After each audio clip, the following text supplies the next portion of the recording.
beautiful souls, and welcome to today's episode. I have a wonderful soul chat interview for you today that I'm so excited to share with you.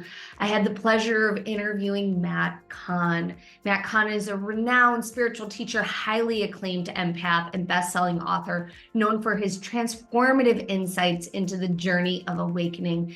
His teachings focus on love as the ultimate path to self-realization, emphasizing the importance of emotional freedom and the power of self-awareness. He has books including the spiritual classic, Whatever Arises, Love That, and his other recorded teachings have inspired millions, earning him a dedicated following worldwide. He has a beautiful documentary that I had the pleasure of viewing, and you can also view. We will link that documentary. It's absolutely free. In the show notes or the description if you're watching this on YouTube. If you're listening to this, just go check it out on the show notes. We'll also have it linked in the blog, which is on my website, theamyrobison.com/podcast. One of the reasons why I'm so excited to share this interview with you is because we talk about the ego and spirituality. And I love Matt's approach to not banishing the ego because I'm a big believer in that. We also talk about cooking and how it can become a spiritual practice. We, of course, talk about his documentary, and we talk about AI and the next wave of awakening. I found this conversation fascinating. Matt is a super grounded spiritual teacher, healer, mentor, and I can't wait for you to dive in. So let's jump into the interview. Matt, I'm so excited to have you today on the show. Welcome. Well, thanks for having me. It's an honor to be here. Well, I'm super excited. You have an interesting background that while I was watching your documentary, you have similar belief systems in working with the ego that I have. I'm a big fan of not banishing the ego. I'm a big fan of actually befriending the ego. Yes. Tell me about your journey with your ego and how that has influenced your work and your own relationship with yourself. Yeah, it's really interesting. I began having spiritual experiences when I was a very young child, around 8 years old, and they really ramped up in my early 20s. And I learned everything just from my experiences with the universe. And when I started to bring my work to the world, and I was working as an intuitive healer, and I, thought I was going to meet all my psychic superhero friends. And I just learned what I learned from the universe. I had never really studied any other path or knew any other approach. And when I started talking to other people in the field, I got really confused.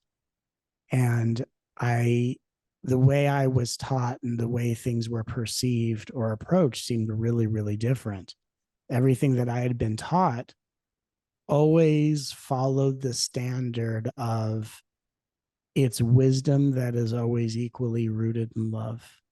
One of the ways I describe it for many years is if it's not how you would treat a child in pain, it shouldn't be the way you talk to yourself. And so I would notice a lot of people in the name of healing would treat themselves in a very judgmental way. And a lot of spirituality to me came across in a very judgmental tone where it seemed like there was a version of wisdom that seemed more wise than love. And that's never been my experience with the universe. And so I began to realize, I thought about it going, gosh, either I'm onto something or I'm wildly crazy and I have no business in this field whatsoever. But it's interesting how my journey with the universe kind of echoed my upbringing, where instead of having parents that squashed my enthusiasm or tried to dull down my energy, they just helped me find outlets for it. So from a young age, I've been a performer. And the ego can be a performer in your life and what you do to gain popularity and gain approval. But I was legitimately a performer on stage. I was an actor and I was in a singing and dancing group growing up. And so I always had the outlet of performing arts. And I think that as a performer, it gave me the opportunity to see that some of the energy of my ego could ground if it had outlets of expression, like if I had artistic expression as a writer, as a performer. And so then when I went through awakening and was having direct conversations with the universe, there never, in my experience, even before I started having intuitions, there was never an experience of my ego is the problem. It's what's in the way. My experience was always just life is hard and I feel the way I feel and I really don't know why. And as I came into, various awakenings and started channeling universal wisdom, I started learning about, wow, all of this was a setup for a graduation to a higher level of consciousness. The hardship of my life was the construction and the flaking away of a cocoon, the dissolving of a caterpillar, the birth of a butterfly. But nowhere in that was there ever a sense in myself or from my guidance that you must get away from or ditch this thing called ego, that it was actually always a part of the process, just in Yeah. the same way the caterpillar is necessary for the butterfly to emerge. And so when I came into this field and I started talking to people that I thought were my peers, I really got confused and I didn't really understand. Um, it seemed like we were all talking a different language, which of course is wonderful because everyone resonates with what they resonate with. But it just struck me that there were approaches that weren't always aligned with love. And my experience has always been that every piece of wisdom, every experience I've had has always come with this very specific feeling of heavenly love, which is how I always knew to trust it. And so as I began teaching and developing the way I work with people, it always came with this sense of, and just like in my upbringing, I could look at many people and say, it's not really the ego that's the issue. It's the lack of outlet they have for the energy that's within them. And as all of us find outlets for our creativity, for our intuition, for our desire to serve, we really start grounding and becoming a different version of ourselves, not because we're going to get rid of a certain part, but because that part has been given an opportunity, a platform, or a way to express itself in our life. And I think that's, in today's day and age, such a fundamental truth that can help us find our way back to a level of connection where wisdom and love can be one and the same. I think that's absolutely true. And so beautifully said, because one of my very first teachers said, depression is always a cry for creativity. Yeah. And one of the things that we're meant to be doing is not one thing, it's what we're here to do, and that is to create. And what we're creating from chapter to chapter or from day to day can look different or be the same, but it's what feeds our soul and paints the canvas of our reality. And I think that that's a really important thing. And I love that you explain the ego in your documentary. And go Mm. ahead and tell everybody what your documentary is called again. It's called, I'm glad I can remember it. It's called Healed by Love. And it's funny when you said that, I'm like, oh my God, what's the title? Healed by Love is the documentary.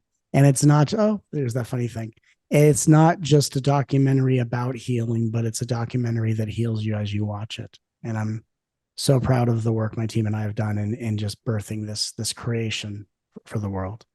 It first off, this documentary is absolutely beautiful. And I Thank love you. that you took different people from different backgrounds and walked them through a session. And I love that we didn't only get to see the session, we got to see a beautiful outcome for each person by Yeah. doing the work that they're meant to be doing so that Yeah. they could have a different experience. And I think that's really awesome. Going back to what I was saying beforehand, Yeah. though, was I love that you were talking about how the ego, once you decide to do something, the ego gets hyper fixated on holding you accountable to do it. And I think that Yeah. that's a really great way of explaining one of the many jobs that the ego has, because Yeah. our ego is here to keep us safe, but it's part assists in drive and will, which is really cool Yes. to see and to witness. What made you decide to make the documentary? I think it was because, well, a couple different reasons, two reasons. One is because I think that there have been so many really life changing transformations that happen in dialogues with me during events or in sessions. And we've always said, God, I wish we could have filmed that. That we would have captured lightning in a bottle. So we've always wanted to do that. And then also, I think it was because it's during a time in my career where I feel like I'm really in a transition. And, I've been working for so many years with people in various levels of their healing journeys, awakening and transformation and integration, which I still do. But a big part of my career and where it's transitioning, especially the work I'm doing with my now wife, Joy, is we both really have this desire of course still doing the traditional healing work we've always done, but we want to have special programs. We want to be able to help train and foster the new generation of healers. And what we've come to realize is that most people, in fact all people that are going through a healing crisis, are being initiated as healers, or their inner healer is being initiated. Not Yes. everyone's gonna work as a healer and open up a shop and say, Matt Kahn healing store or whatever. But the understanding is, when you are a healer, it means you are one who has healed, which means you've been initiated. And whether you're a florist, a nanny, a student, a professor, a corporate executive, or a holistic practitioner of any modality, you become a open door through which the universe can pour high vibrational energy through your body and into the world. So really the healing journey is where we transform from being a closed window to an open doorway to allow the light of spirit to enter our world. So if you spend all day being a florist, you are sharing high vibrational energy with all the plants that people buy and take home, or that you pass along to all your customers, or if you're serving food at a restaurant, or if you're a barista. The understanding is, what role you play is just part of a play, like a performance that puts you in the same space of the people you're here to pass along high vibrational energy to. And as we go through our healing crisis, as we're initiated as healers, no matter what we're doing with our life, we are using that as a way of passing along this energy of unity consciousness to help our world awaken. And so, one of the interesting things about the documentary is, when I'm working with people, I'm actually working with them in a very different way, where instead of it just being, hey, I'm this practitioner and I'm here to help you heal, I'm actually speaking to each person in the documentary as someone who's being initiated or awakening their inner healer. So I'm a healer helping other healers across the threshold into full initiation. So no matter what we choose to do with our lives, it can be a platform to bring this new energy to the planet for everyone's awakening, for everyone's healing, for everyone's salvation, for everyone's sovereignty. And so, at a time where I felt like it was really important for me not just to be this well-known healer on this, platform and all that kind of stuff, it's really a chance for us to lift everyone up, and for us all to be healers who are walking each other home, as the famous phrase is, and to really use my abilities to help other healers learn what it means to get to the other side of their healing journey. And so I felt like it just felt like such a fresh perspective. It felt like something great to really capture in this film. And so it's really just the beginning of what I truly believe is going to be the new language and a new approach for all of us in this new earth that's awakening. I think one, it's beautiful, and two, like Mm-hmm. that's that so many people give their power away to the healer. It's Yes. you're going to a healer and they are not doing your work. They're Right. opening a window, opening a door for you to step through that will assist you in freeing yourself and recognizing you have the power to heal yourself. Because That's right. ultimately, the person that is seeking healing is the only person that holds the keys to the door Sure. and can Yes. walk through. And I love that you said in the documentary that it sounded like you were having another dark night of the soul type of Yes. experience where you're like, I don't want to be the healer that is in charge of healing someone. The exact words you said was, and paraphrasing, I don't want to be Yeah. seen as the healer that is a rescuer, but That's empowers right. others. And I think that that's so true because I've sat with this myself as a healer Yeah. where I'm not rescuing you and don't put Yeah. that on me Yeah. Yeah. because it's a hard pedestal to stand on and fall off of because I'm not in charge of rescuing you. Right. What I'm assisting in and what healers are assisting is supporting you in healing and understanding that you are the one that's rescuing you. Absolutely. Yeah. And I've always seen myself as more of a tour guide through the wilderness of various stages of awakening and healing. And I think one day when I was really coming about this, I thought about it. And I think about death a lot. I've had experiences with death and awakening. And when you go through deep awakenings, you have a really different relationship with death. So I feel like I describe my life as I sit in the doorway of death. That's where I live and I view life from. And I dance with death every day. And it's a very beautiful relationship. So I think about death a lot, and I don't want to leave the planet. I just am fascinated by it. And so I remember I was thinking one day and I thought, I don't want to spend the rest of my life creating the type of work where the day that I'm meant to leave the planet, people are so sad because, like, I would rather leave the planet knowing that, yes, we've spent time together and I've prepared people with what they need to find themselves, to be themselves, and to remember themselves. I want to leave a world more loving than I found it.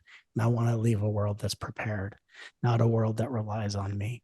And so I think when I really start feeling into that, because I can meet the world in a very equal place, and I don't come from a hierarchical structure. But when you become very popular, people put you on a certain pedestal. And my job as someone who's responsible with power is always to find the most loving way to give people their power back, which I focus on a lot. It's a great responsibility to play the role that we play, especially when you become very well known. So I just felt like, if I'm well known and I've been given a power, then that gives me the opportunity to guide and influence in a positive way. And I would love to be able to help lead the way for a new paradigm of healers where we're not rescuers. Like I remember when I first started healing, I'd have people that would call me and go, hey, can you give me like a little boost of energy? I'm going for this job interview. And because I was defined by, oh, I didn't fully accept what I could do, I was validated by, I guess what I do is real. And oh, yes, let me give you a little bump of energy or this and that.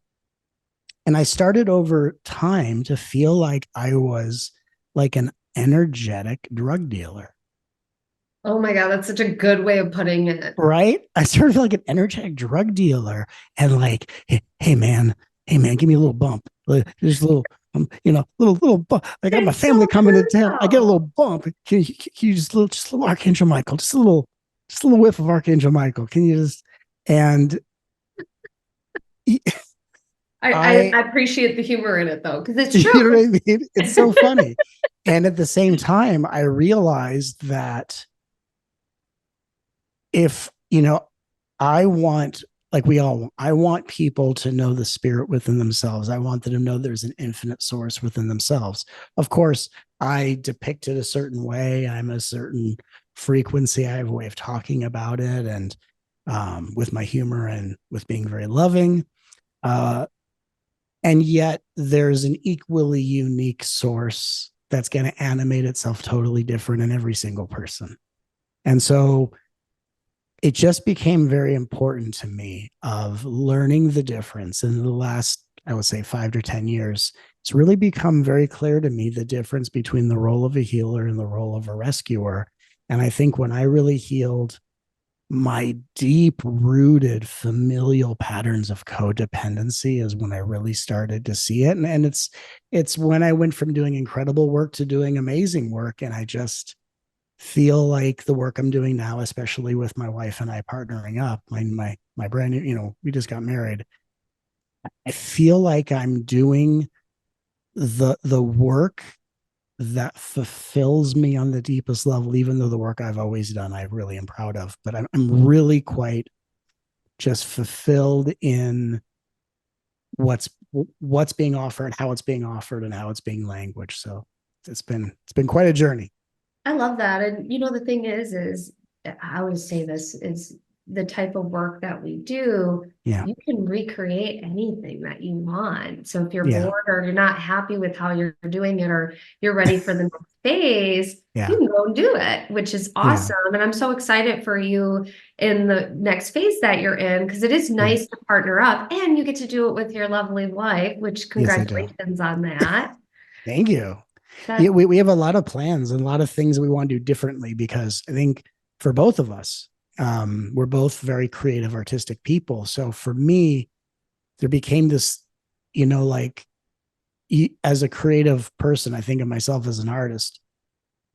You have to continually recreate your art. And so for me, Mhm. like I love to cook, for example, and I channel cooking, I channel recipes, and so I want to demonstrate that. I want to combine cooking and that eventually. I want to help healers become better healers. I would love to help create a protocol so that when healers go through their program, they know how to work with people in a very loving way because I've seen a lot of different ways people work with people. Oh, And I yes. just and I just think, as we all could say, create a standard because when you are someone who's going through a healing crisis, when you don't know where to turn and you go into the healing journey, it would be nice to be able to have reliable support. And I think that what's so fascinating about spirituality, and I think it's changing in the last 5 years, and things so much is changing that we could talk about. But I think what's really interesting is where the unprocessed mental imbalances become spiritualized. And I think to have a Oh, holistic yeah. model, right, where we can start looking at wellness, like, okay, we're spiritual people. Are we healthy people? And Mhm. sometimes our mental unwellness, our emotional unwellness, our physical unwellness can get really hidden in a spiritual counterculture. And I just want to contribute to a spiritual conversation and a spiritual community that's rooted in health and wellness. I love that, Matt, because I think so often you hear a teacher say Yeah, XYZ, and I'll give you an example. sure. Most of my first teachers said, if you want to live a spiritual life, you have to be a vegetarian. Well, I Oh, tried that. yes. I got so unbelievably sick Yes. because my body is not built to eat only vegetables and fruit. Like Likewise. my body requires animal protein. And if I Mhm. don't eat it, I don't feel good. And Yeah. so I remember I did a podcast on living a spiritual life and talking about eating animal protein, and people were shocked by it because it's not Yeah. something most people hear. And the thing is you have to do what's right for your body, and a blanket statement like that doesn't work for everyone's genes and everyone's body. And so you've Right. got to trust your own body. I totally agree. I mean, I've been on the carnivore diet for the last 4.5 months on a version called the lion diet. So I've actually only been eating animal protein. It's actually animal protein, salt and water. And the hardest part for me is as someone who cooks incredibly well, I can cook proteins really well, but it doesn't give me a lot of flair. So for me, like not having a sauce or not having like Oh, anything yeah, to judge, I'm like, oh, this is a little boring. There's no color, there's no freshness. But I did it for autoimmune reasons, which my wife is yes, also doing it. So we did it together. that's And a great. couple of friends of ours also have autoimmune. So we all did it together to support each other. Um, and I've heard that conversation too. I've had people come up to me at events and go, "Oh my God, Matt, the energy coming through you is so incredible. You must be vegan. You got to be raw." And I said, "Well, as it turns out, and what's interesting is I remember when I started working in this field, and I had people telling me the same thing. I took a trip to India, and you go to all these ashrams and all these different traditions, and they say what they say.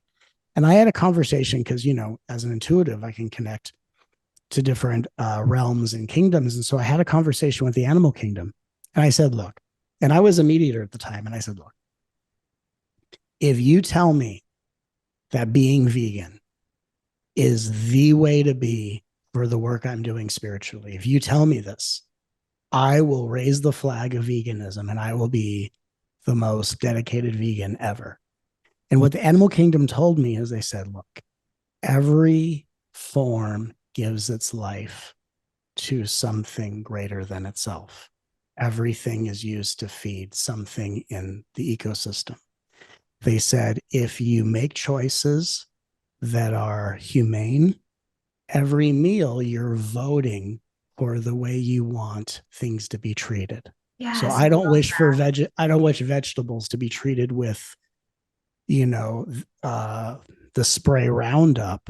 So I buy organic. I Yes, don't wish for animals to be mistreated. So I buy straight direct from farms that are organic, grass yes, fed, grass finished, the whole thing. So they said, vote with every meal, be grateful, say thank you, and don't waste. And that's how I've always lived my life. Now, there have been times in my life where my body, for example, has said, take a week from meat, your liver needs a yeah, break. Okay. So then I go a week on plant-based, which I'm very proficient in. I enjoy it. It's great. And then my body will say, okay, now go back, but only have X, Y, and Z.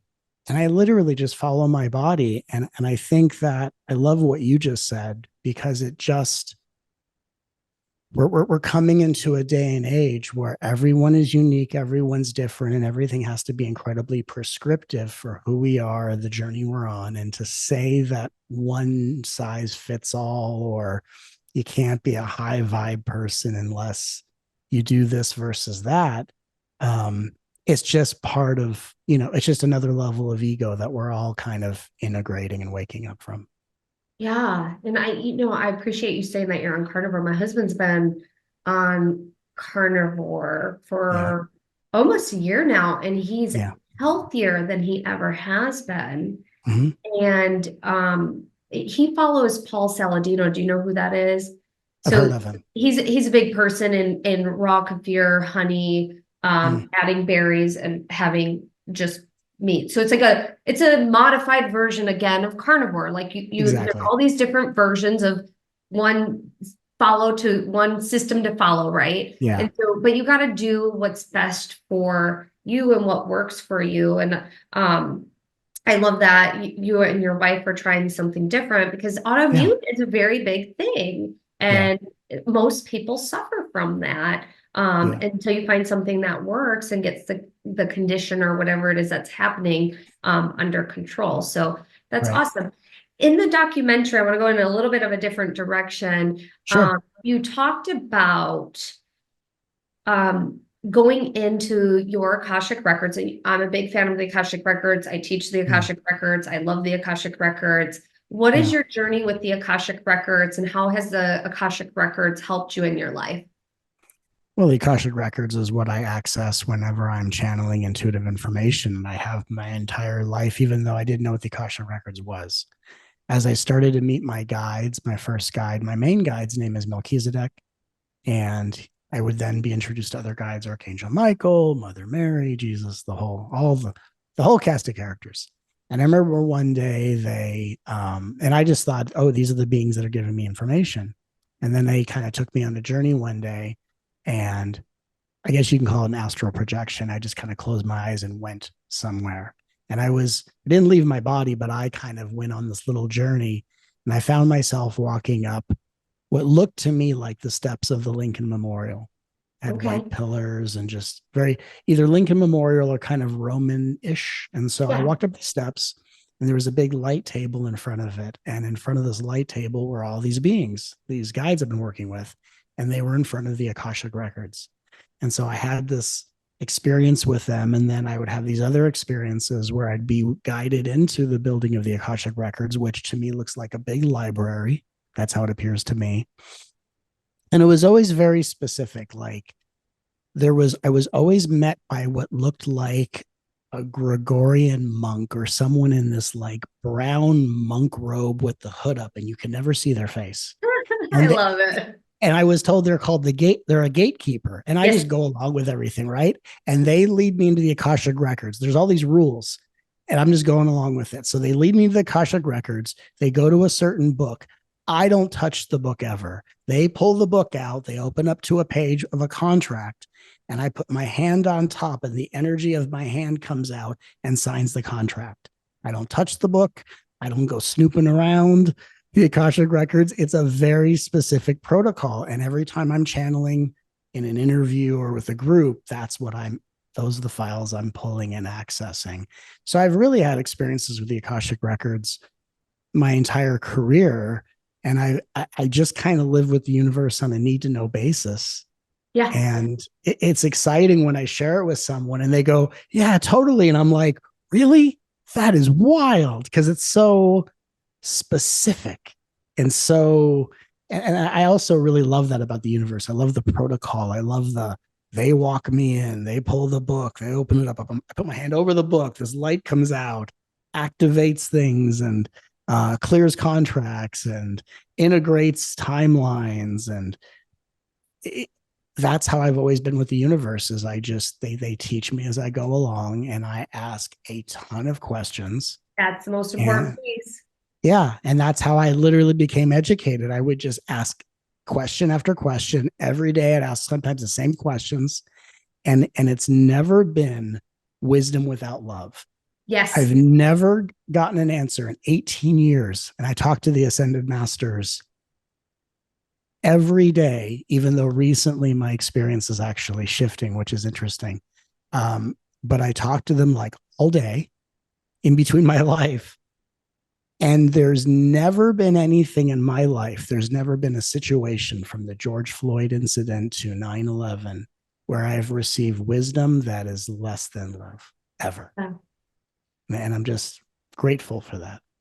Well, they're there. The way I always explain the records is Yeah. that the guardians, the masters, teachers, loved ones, whatever label Yeah. you give them, they're there to offer wisdom without judgment.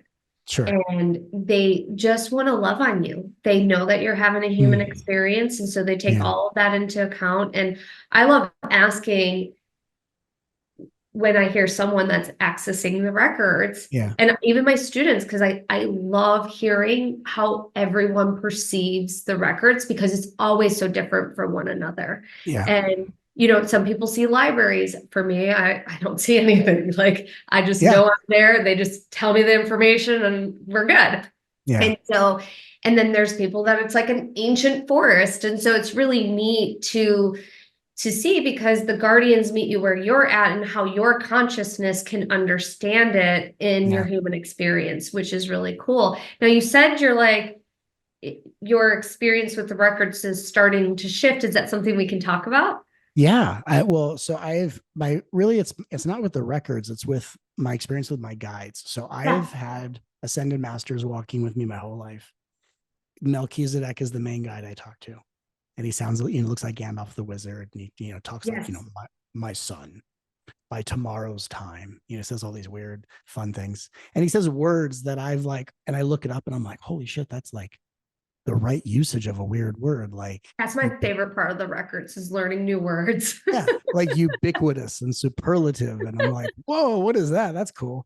And so what's happened in the last couple of years, and it happened. So in the documentary was during a time where I was going through another dark night of the soul, and I was going through a time in my life where I've gone through many deaths in my life, but this one actually felt like I actually had 2 years to live. Like, it was just this because I've guided people through the death process, and every sign I get came for me. And I was like, I'm dying. And I really felt that. And I wasn't sure if it was another existential death or a physical, actual death, Yep. but so went for it. And so in the aftermath of this recent death I went through in the last couple of years, my experience with my guides are changing to where the frequencies that each of my guides represents have been integrated into my field.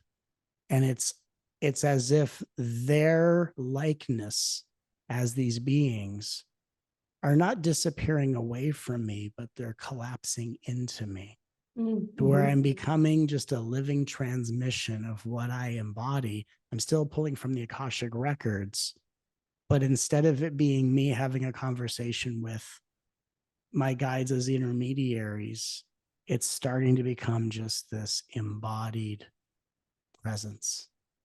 And it started with, I've had many experiences of remembering past lives over my lifetime. And then I went through an awakening where I realized that remembering past lives is one floor of the building. And then the next level above that is when you've integrated a certain percentage of the wisdom of those lifetimes, where even that starts to disappear. And I started to experience this lifetime as my first and only lifetime, which then I realized was what it means to be born again spiritually. I now live in this experience where the past lives I felt like, oh my God, I used to be this, or that happened to me. That feels like a dream I woke up out of. Mm-hmm. And not that it was never not true. It's just for every human being, what's true at one level of the building becomes a dream you wake up out of at the next level of building. So every level Right. changes. And so I kind of am in this place where I feel like I'm in my first and only lifetime. My sense of past, not even just my life, but just has no existence whatsoever. It's very difficult for me to think about the past.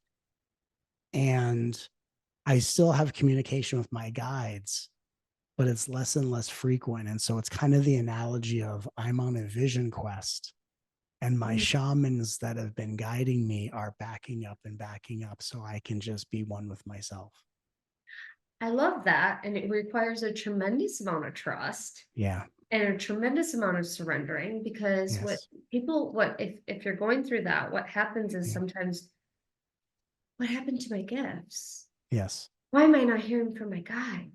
That's right. And it's not that they've gone away, that it's just sometimes you graduate or Right. you're coming into a new frequency or a new resonance with yourself, relationship with creation, God, whatever sacred title you give that being. And you're recognizing that within yourself too, which is really neat. Well, So, there was a 5 year process, even, like I'd go back like 7 years. I went through a really big emotional time in my life, and it kind of led up to this death. But I went through this process where I had developed a way I worked with my intuition. And mhm. then I went through an awakening where the whole way I worked with my intuition disappeared.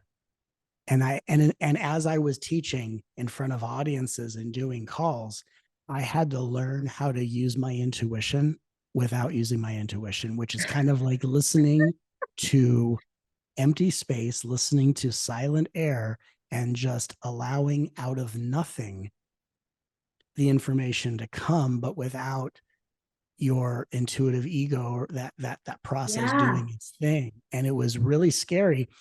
And this is something I've never talked about publicly. This is so funny though. It was to a point where I thought, am I still going to do this work, or is this just like game over? To the point where I came up with the idea that if this is over, I'm going to write a book called Dumped by God. I had I a like it. plan. I was going to write a book called Dumped by God, and what happens when your connection to the universe graduates to such a level that there's no sense of separation. And it's as if the phenomenon or your sense of how you do it is gone. Hmm. And so I've gone through this really incredible integration process, and it's led to this tremendous embodiment. But if you're attached to the way things are, and if you're an intuitive, you're super reliant and attached to the way things are. And what's interesting is there's not a lot of things I'm attached to in this world, but I was attached to my intuitive process. And that Yes. was one of the scariest but most worthwhile experiences I went through, where I'd literally be in front of audiences. And I don't think anyone really knew that I wasn't sure if I was going to be able to do what I had built my entire livelihood on being able to do. Yeah. And that's Yeah. scary. It's super scary. And thank you for Super sharing scary. that, because Yeah. I think that this is so normal in terms of when you are doing the work. I Yeah. know so often I will go through these upgrades where it's like, man, this is so different than how I've always done it. And it's like, Yes. okay, I'm going to surrender to the process. Tell me how you want me to do it. Cause Right. I gotta just trust. And the best thing to do is just trust. And Right. in a beginner student, or even someone that's been on the path for a while, that's the last thing you want to hear is just Oh, trust. Just trust. They'll all be just okay. trust, just let go. And what's amazing is that for me, there wasn't even a sense of anything to let go of. There wasn't even a sense of anything to trust. Like all that, both sides had gone. Like, like there wasn't anything to surrender to. There wasn't anything to let go of. There was nothing on either side. So it was lit, and there wasn't even a me that was free falling. So it was just empty space, just sitting in front of either a person or an audience. And I would just sit there, and then it would happen somehow, of course. And every time it would start to create this deeper level of purity. And so it was an interesting process. And I think what's fascinating, and I think this is so important for anyone to learn, whether you're an intuitive, whether you're healing, or wherever you are, just when you think you understand how the universe works, you then move to a different timeline or a different perspective where it works differently. And then it Yes. works, right? Like you figure out middle school, now it's time for high school. You figure out high school, now it's time for college. And you have to keep rediscovering new way, or that things only work for certain levels, and it's to keep us open and curious. The last thing I'd want for anyone is to formulate a belief system and to lock in place, this is how it works. And when I see people do this especially as healers or practitioners, you watch those people with their family, and they become rescuers and they become Yes. correctors.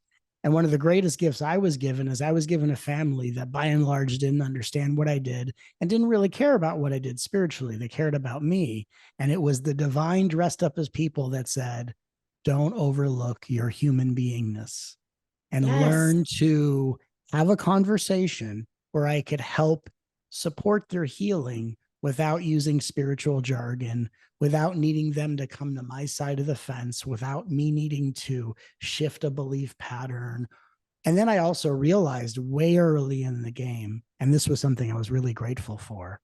I used to think that having spiritual conversations was deep connection.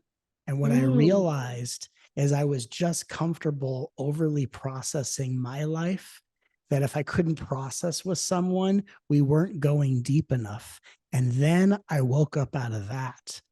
Oh my And it goodness. was I it was love this. so it was so profound, where for me the graduation was small talk is still deep connection based Yeah. on how deeply I listen or how deeply I'm connecting with someone. And there was no longer this limitation of I have to dumpster dive into my stuff or your stuff to feel like we're having a deep connection. And it was so liberating. I love that, Matt, because one, that's It's exhausting. exhausting. It's so exhausting having to constantly look for that deep connection, when just Right. talking about making a chocolate cake can be fun. Like Yes. it can be fun. It's how you choose to perceive and how much you want to listen to what's happening. So I love that. That's awesome. Thank you. So great, because I think that the pendulum can swing so many different directions Yeah. when you're on a spiritual path. And when you're on this path, sometimes people get sucked into that vortex and that belief system that if you're not spiritual, we can't be friends. Or Right. if you're not on my level and you're not doing this type of work, I need to fix you, Right. or like we just can't we can't do this anymore. And it has nothing to do with that. It has to do with just being okay with being present. Totally. I mean, most of my good friends, we joke and say we're all recovering spiritual beings, and we're all artists and creative people, and we all get together, we laugh, we cook, we talk about silly things, we talk about recipes, and if someone needs support, we're always there. But Yeah. it's not, doesn't happen as often as in the spiritual path. When we focus on these subjects, we think that this is the hyper focus, or this becomes the new compulsion, and then that becomes the next dream to wake up out of. Yeah. And it's one thing when you're in your spiritual path and you're just absorbed, you're excited, you're learning, you're inundated. But when you're starting to integrate, it's kind of like, it's one thing to eat a delicious meal, but then you got to digest it. Then you have to have space from the meal. Like if I go to a buffet, I can't just eat all day. I've got to digest it.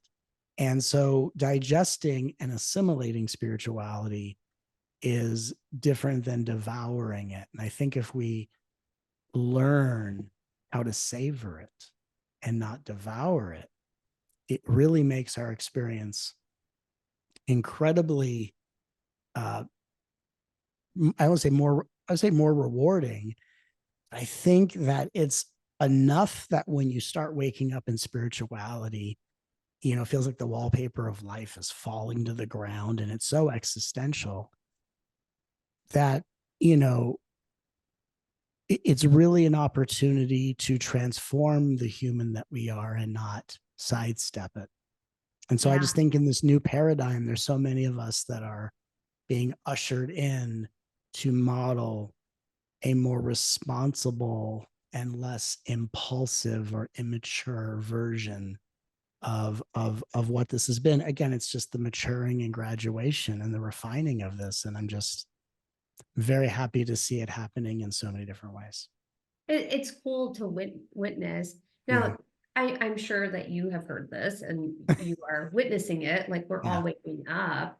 Where do you see or have you gotten downloads or visions or Mm-hmm. messages around where we're going, like where this golden Yeah. age is going and what that looks like? Because there's so many different interpretations of what that Right. is. And again, it's all perceived through that person's perception as Right. well. So I find where we're going to be very fascinating. So I'm interested to hear what your perception is of it. Right. Well, I've seen ascension happening in waves, like the first, second, and third wave of ascension. And, the first wave of ascension are beings that are moving, acclimating into fifth dimensional unity consciousness. So if you're acclimating into unity consciousness, you're becoming aware of how the state of the world is creating more space for high frequency light to emerge. Um, and we're also looking at how the high frequency energy is also kind of fast forwarding the movie of life, which part of that includes every so many years the shifting of the poles on the planet, which happens all the time, not because of what we do as human beings. But if you're in the second wave of ascension, if you're like in the fourth dimension, which is the dimension of time, I kind of describe the fourth dimension as like the spiritual Burning Man festival. And so the fourth dimension are the beings who are waking up out of the third dimensional societal rules, but it tends to be like humans against the government or humans against corruption, which is a part of the whole waking up too. I'm not here to say it's not a part of it. It's just the second wave of ascension is looking at the unraveling of the darkness, and the first wave of ascension is looking at the emergence of light. And so I Mhm. kind of look at both. Third wave of ascension are the people that are most likely to, instead of cultivate the technology of consciousness, they're going to be merging with technology. And these are the Mm. people that will want to download Google into their brain and all that kind of stuff. It's very interesting, the way I've seen it. And they're going to be the last to wake up, but they have the biggest journey of overcoming many levels of socialized addiction, to open their nervous system up, specifically technology addiction.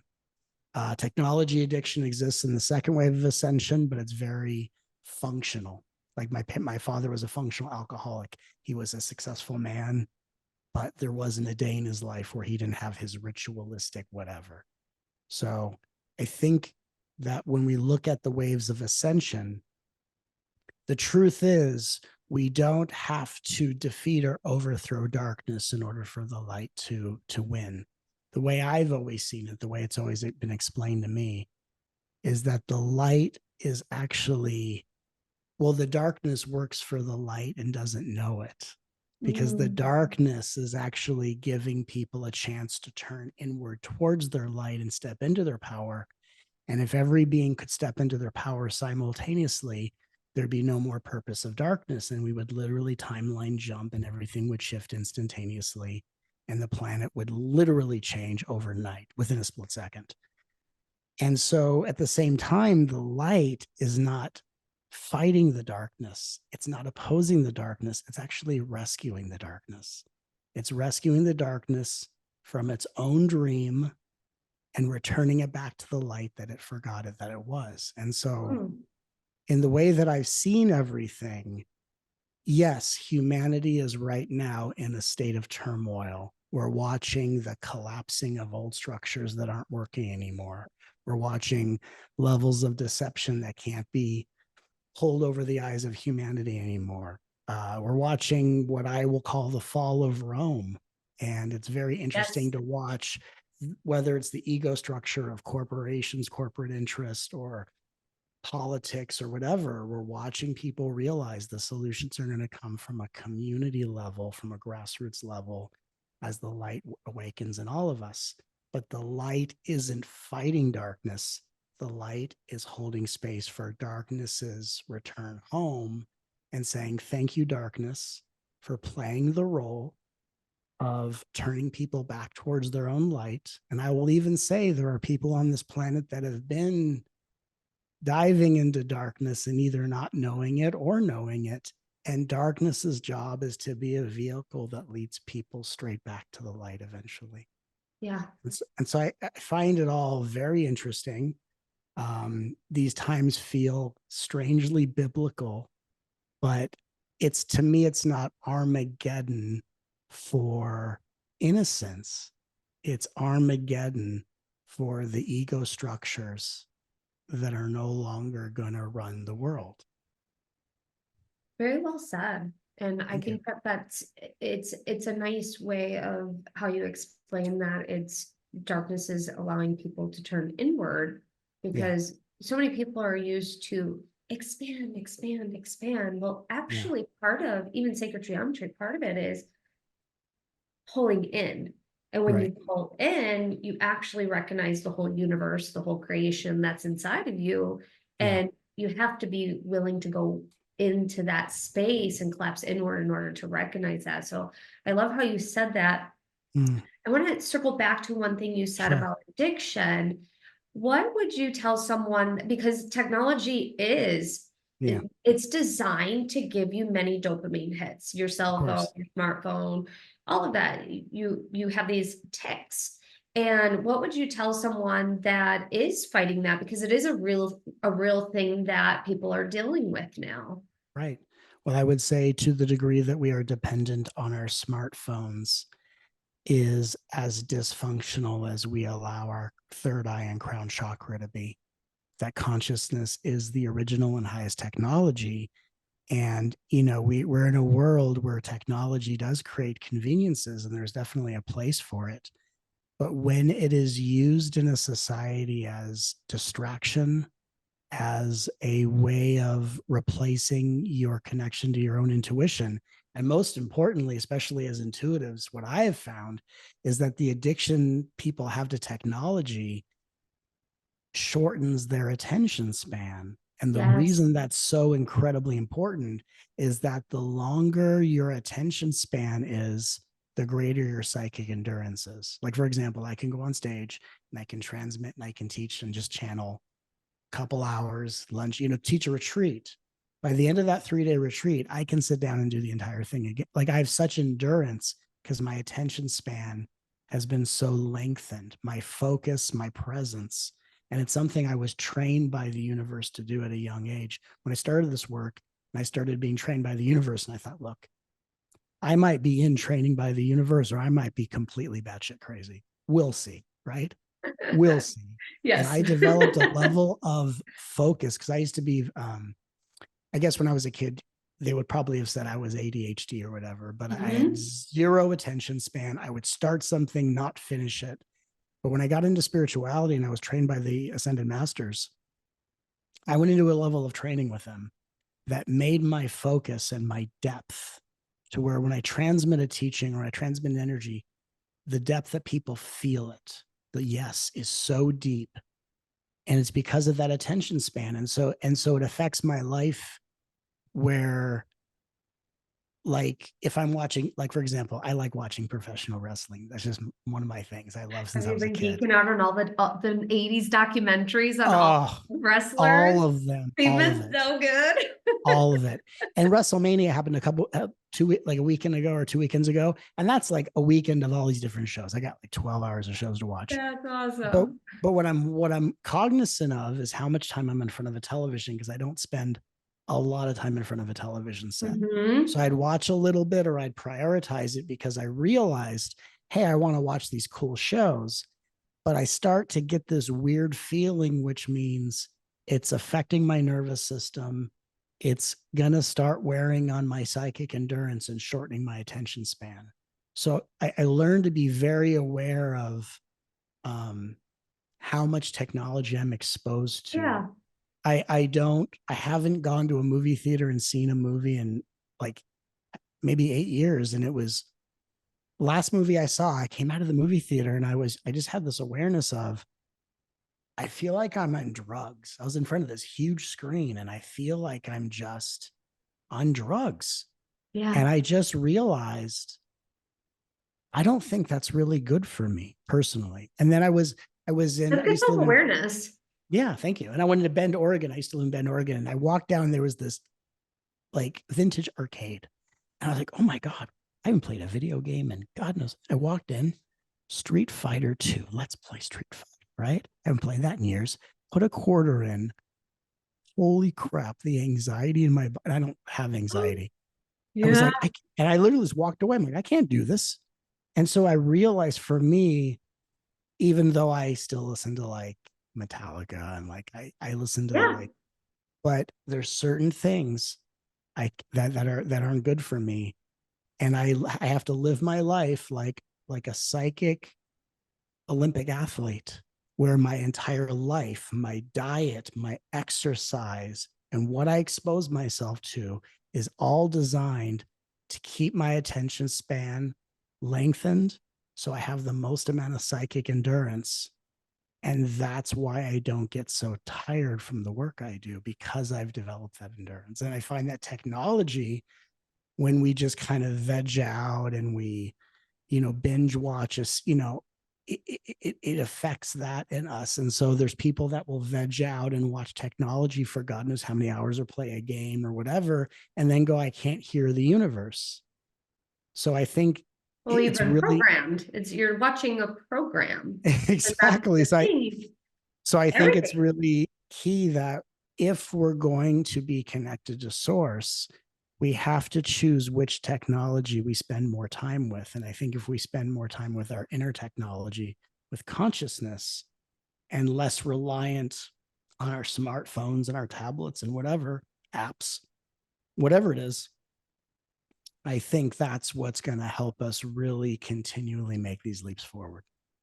I like that. What's your sweet spot for television? I think my sweet spot, my wife and I both, I think we can watch like 30 to 45 minutes a day.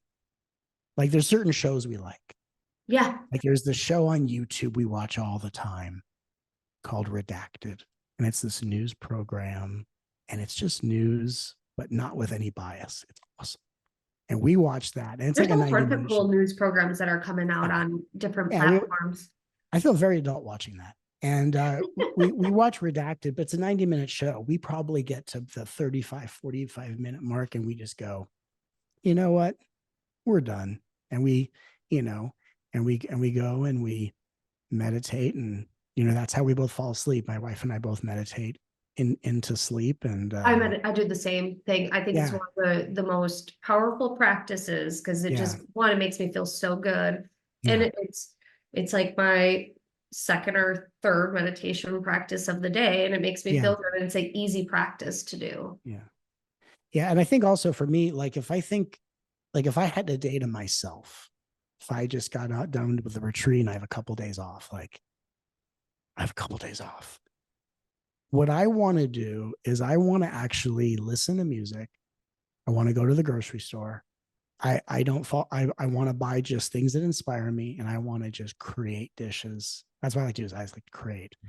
Or like, oh, breakfast, I'm going to make something. We're going to go to Spain. Then lunch, we're going to go to France. And then dinner, we're going to go to Japan. And I Come like, on. or like I have different culinary games I created for myself. Like if we have leftovers, my rule for myself is that I don't reheat leftovers. I recreate them. So I recreate it into a Oh, I different love dish. that.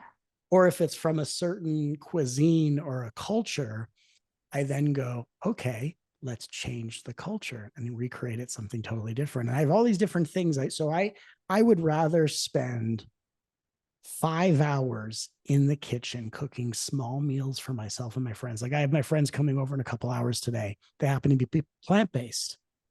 They're like, I hope That's we can fun. we can go out for lunch. And I go, no, this is fun for me. So I'm cooking like a 3 or 4 course of like I just made tofu feta cheese for the first time. And Ah, I'm making a watermelon poke, and I'm doing coconut rice. And like for me, this is what I do with my life. So when I'm not serving the world and I have time to myself, what I want to do is be creative. And you that's sound what I like a love doing. kitchen wizard.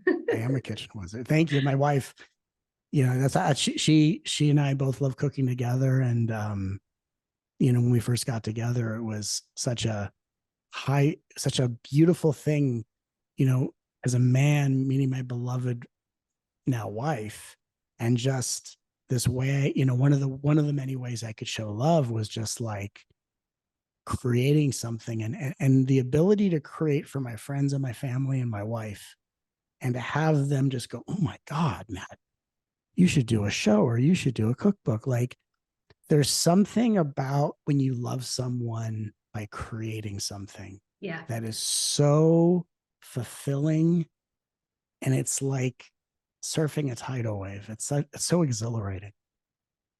I like that. So you think one day you'll make a course on cooking? Oh yeah.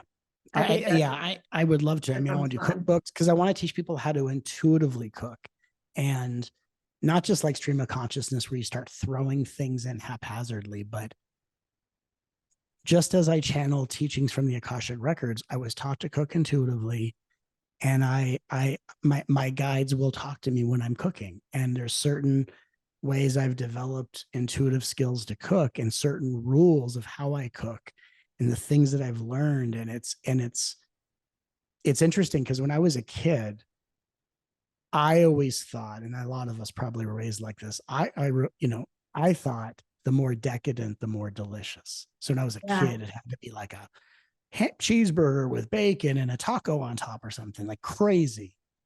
And there was a point in my life where I actually had a culinary awakening. I've had a few of these in my life. And I was at a resort, and I had a piece of broiled salmon with a kale salad. And it was one of the simplest dishes I've ever had in my life. And it was the first time in my life that healthy was more decadent or as decadent as something super heavy. And I went through a culinary awakening where all of a sudden, instead of craving heavy foods, I wanted things to be balanced. And I was that's taught great. about balanced, cohesive dishes and how to cook balanced, cohesive dishes, and what what is balance. And it's really a great metaphor for life, but it changed the way I look at food. It changed the way I cook, and it changes what I crave. And it's been a fascinating journey. I think that's really neat. Thank you. Just because I think food itself is just a fascinating vehicle in Yeah. terms of our relationship with it Yeah. and what that looks like. And some people have healthy, balanced relationships, some people Mm, don't. And so it just food is nourishment. It's fuel for your soul that you would need for your physical body. And so our relationship with it, I think, is a really important thing to have. So when you're talking about it, I think you light up and it's so passionate and I thank love you. it. Well, Yeah. and like one of my when I started channeling cooking, I learned to cook or serve food on side plates for portion control. And so when I go to a restaurant, if I'm going to go out to a restaurant and I call it studying, like I study cuisine, I go out to really nice restaurants and I do chef tasting menus because I like very small portions. My biggest pet peeve is too big of a portion. Like Yeah. what I love more than anything is something that's so incredibly delicious, but I only want you to give me I want you to give me the size of a portion to wish I wish there was more. I'm almost going to order a second serving, but I don't. And I think about it for about a Yes. week. Yeah. That's to me the highest level. Yeah. I like that because I want at least like 5 or 6 things on a menu. And Yes. if they're small, tapas plates, they're awesome because you get a bite of this, a bite of that, and it's fantastic. And I think it's Yes. really, really good. For me, for cooking, I really love baking. And so I geek out on how can I make this the healthiest thing that I can make. And I've been Yeah. trying new flours, and that is an Ooh, art form in itself. yes. Because if you've only baked with all-purpose flour or let's say almond flour or whatever, like trying like elk-corn flour or Right. like it's just a totally different beast. I'm like, how do I know how do I do this? Like, Well, I'll tell you even something else I'm discovering. I now live in Arizona, so I'm now adjusting to different humidity. ooh, So yes. when you're baking, the humidity factor is it It changes changes. everything and the Or like even altitude. yeah, or in our oven, my wife's like, you gotta, it's not the same cooking temperature. You gotta add a few minutes because of the, and so I'm like, oh, that's really interesting. And so yeah, and even like I'm sure when you're baking, because baking is such a science, and I've done a little bit of baking, but I'm mostly into savory. But what I've noticed is like just like the little things, like when an egg is at room temperature, Yes. or butter, certain butters, like if you make biscuits, have to be straight cold Yes. and grated or melted, and like everything has such a specific purpose, and I really love that.